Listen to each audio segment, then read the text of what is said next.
মেলিন্ডার জীবনটা যেন এক খোলা বই, কিন্তু তার প্রতিটি পাতা বিষাক্ত। সে বিবাহিত হওয়া সত্ত্বেও তার স্বামীর চোখের সামনে নির্লজ্জভাবে মেতে ওঠে অন্য পুরুষদের সাথে ফ্লার্টেশনে। এমনকি নিজের স্বামীর উপস্থিতিতেই সে তার রূপ আর যৌবনের মোহময় মধু বিলিয়ে দিতে দ্বিধা করে না। অবাক করার মতো বিষয় হলো, মেলিন্ডার এই অদম্য তৃষ্ণা কেবল পুরুষই সীমাবদ্ধ নয়, ছেলে হোক বা মেয়ে, কাউকেই সে ছাড়তে চায় না। যেখানে সাধারণ মানুষ নিজের সঙ্গীকে কারো সাথে ভাগ করতে কল্পনাও করতে পারে না, সেখানে মেলিন্ডা তার সবকিছু সবার মাঝে বিলিয়ে দিয়ে এক বিকৃত আনন্দ খুঁজে পায়। আর স্বামী ভিক সেই সবকিছু নীরবে দেখে, তার প্রতি এক গভীর অবসেসিভ ভালোবাসা পোষণ করে।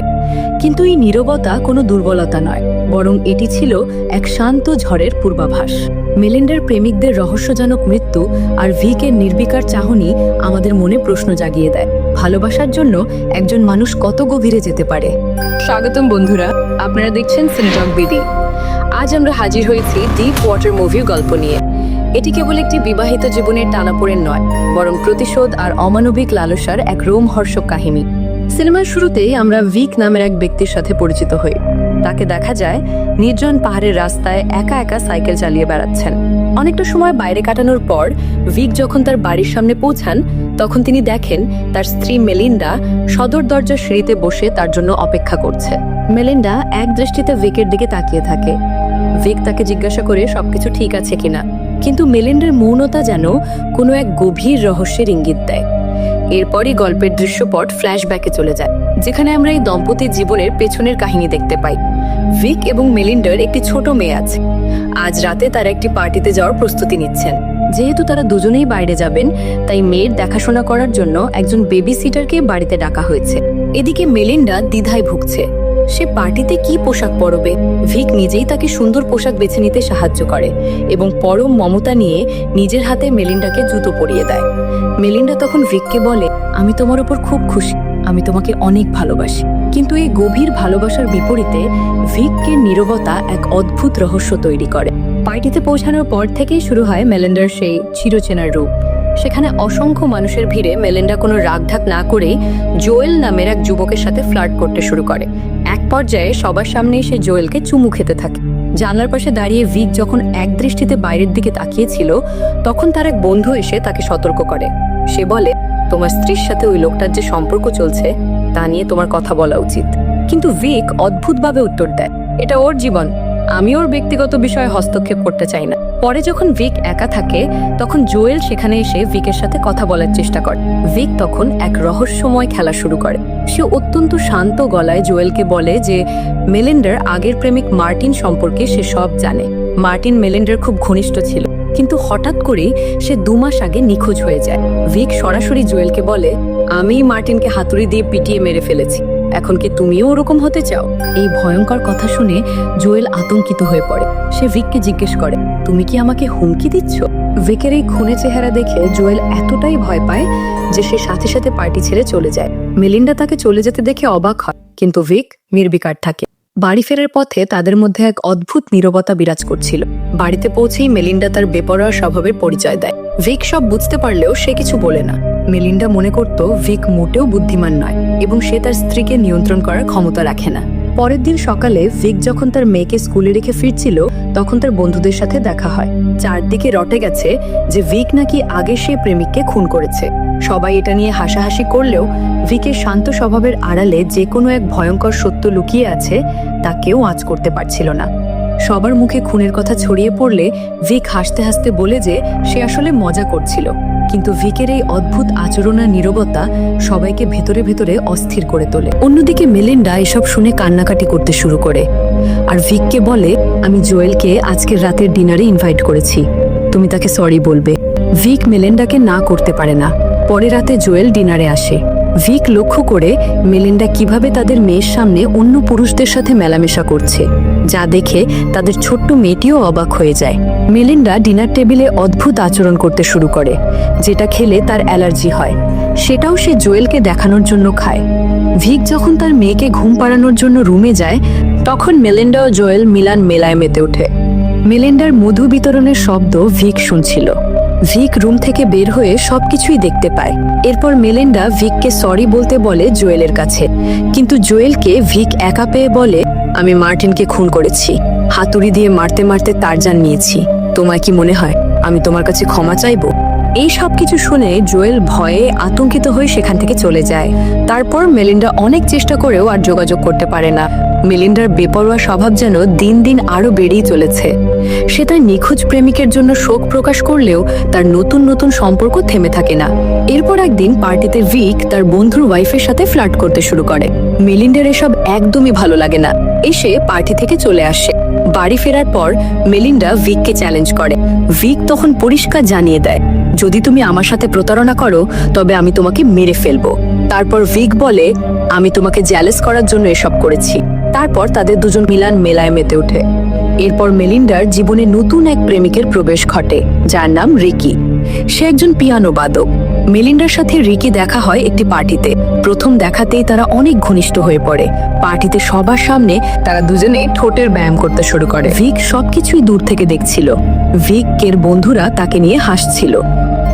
মেলিন্ডার এসবে কোন যায় আসে না, সে মধু বিতরণ করতে থাকে। ভিক যখন তার মেয়েকে নিয়ে সকালে স্কুলে যায়, মেলিন্ডা তখন রিকিকে বাসায় নিয়ে আসে। ভিক সেটা মেয়েকে নিয়ে স্কুলে যাবার পথে রিকিকে বাসায় যেতে দেখে। মেলিন্ডা রিকির সাথে এতটাই ঘনিষ্ঠ হয়ে পড়ে যে সে প্রতি রাতে বাড়ি ফিরতে দেরি করতে শুরু করে। ভিক সবকিছু মুখ বুজে সহ্য করলেও তার মনের গভীরে এক ভয়ঙ্কর প্রতিশোধের আগুন জ্বলছিল, যা খুব শীঘ্রই এই বিকৃত প্রেমের গল্পকে এক রক্তক্ষয়ী পরিণতির দিকে নিয়ে যাবে। মেলিন্ডার অবাধ্যতা এবং বেপরোয়া স্বভাব যেন সব সীমা ছাড়িয়ে যাচ্ছিল। একদিন মেলিন্ডা সারা রাত বাড়িতে ফেরে না। ভিক সারা রাত উৎকণ্ঠায় কাটানোর পর সকালে মেলিন্ডা যখন ফেরে তখন তাকে জিজ্ঞেস করে, সারা রাত সে কোথায় ছিল? মেলিন্ডা বিন্দুমাত্র সংকোচ না করে জানায় যে সে রিকির সাথেই ছিল। এমনকি সে তার শরীরে রিকির দেওয়া চিহ্নগুলো ভিককে দেখিয়ে তাকে আরো অপমানিত করে। ভিক যখন তাদের ছোট মেয়ের কথা মনে করিয়ে দেয়, মেলিন্ডা তখন অত্যন্ত নিষ্ঠুরভাবে বলে যে এসব সামলানো এখন ভিকের দায়িত্ব। কিছুদিন পর এক ঘরোয়া পার্টিতে রিকিও আমন্ত্রিত হয়। মেলিন্ডা সবার সামনে রিকিকে নিয়ে পিয়ানো বাজাতে বসে এবং তার সাথে অত্যন্ত ঘনিষ্ঠ হয়। ভিক এইসব দৃশ্য দাঁড়িয়ে দাঁড়িয়ে দেখছিল। তার ভেতরে এক ভয়ঙ্কর আক্রোশ দানা বাঁধছিল। পার্টির এক পর্যায়ে সবাই যখন আমোদে মত্ত, তখন আচমকা বৃষ্টি শুরু হয়। সবাই হুড়ুহুড়ি করে ঘরের ভেতর চলে গেলেও রিকি পুলে থেকে যায়। খানিকক্ষণ পর যখন মেলিন্ডা বারান্দা দিয়ে বাইরে তাকায়, সে দেখতে পায় রিকির নিথর দেহটি পুলের পানির উপর ভাসছে। চিৎকার শুনে সবাই ছুটে আসে এবং রিকিকে পানি থেকে টেনে তোলে। তাকে বাঁচানোর চেষ্টা করা হলেও ততক্ষণে অনেক দেরি হয়ে গেছে। রিকি মারা গেছে। পুলিশ তদন্তে আসে এবং মেলিন্ডা সরাসরি ভিককে দায়ী করে চিৎকার করতে থাকে। কিন্তু ভিকের শান্ত স্বভাব আর বুদ্ধির কাছে পুলিশ কোনো প্রমাণ খুঁজে পায় না।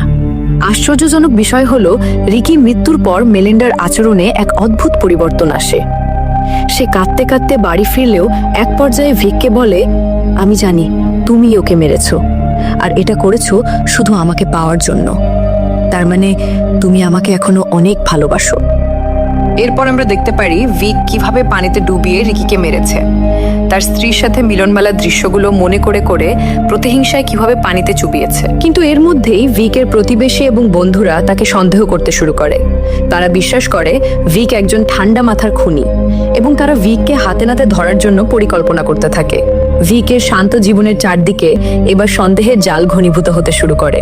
ভিকের প্রতিবেশী এবং বন্ধুরা তার উপর কড়া নজর রাখতে শুরু করে। লিওনেল সরাসরি ভিককে তাদের বাড়িতে ডিনারের আমন্ত্রণ জানায়। ডিনারের টেবিলে লিওনেল ভিককে চেপে ধরে এবং বলে যে সে নিশ্চিত রিকিকে ভিকই খুন করেছে। এমনকি সে ভিকের পুরনো প্রেমিকের নিখোঁজ হওয়ার ঘটনাটিও সামনে আনে। ভিক এসব শুনেও কোনো উত্তর দেয় না। তার সেই রহস্যময় নীরবতা লিওনেলকে আরো সন্দিহান করে তোলে। ভিক জানতো মেলিন্ডা তাকে ছেড়ে যাচ্ছে। তাদের সম্পর্কের মাঝে হঠাৎ করেই ফিরে এলো মেলিন্ডার প্রাক্তন প্রেমিক টনি।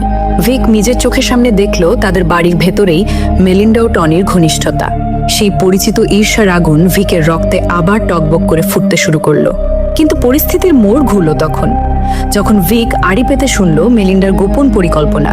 সে টনির সাথে ব্রাজিলে পালিয়ে যাবে, সাথে নিয়ে যাবে তাদের একমাত্র মেয়েকেও। ভিক বুঝতে পারল তার সাজানো সংসার আর ভালোবাসাকে আগলে রাখতে এবার চরম কোনো পথ বেছে নিতেই হবে। ভিক অত্যন্ত চতুরতার সাথে টনিকে নিজের গাড়িতে তুলে নিল।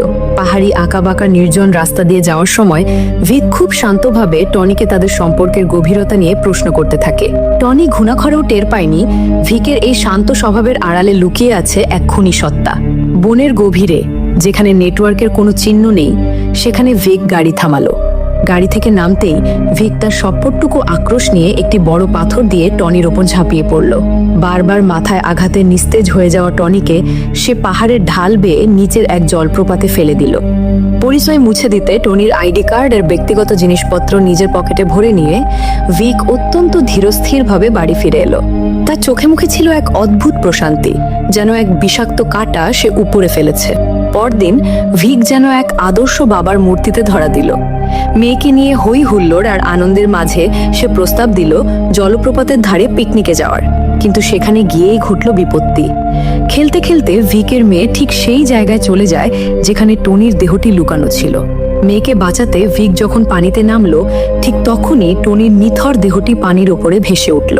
এক মুহূর্তের জন্য ভিকের হৃৎপিণ্ড থমকে গেলেও সে নিজেকে সামলে নিল। লাশটি পুরোপুরি গুম করার জন্য ভিক পরদিন একা সাইকেল নিয়ে আবার সেই নির্জন স্থানে ফিরে যায়। কিন্তু নিয়তি অন্য কিছু ভেবে রেখেছিল।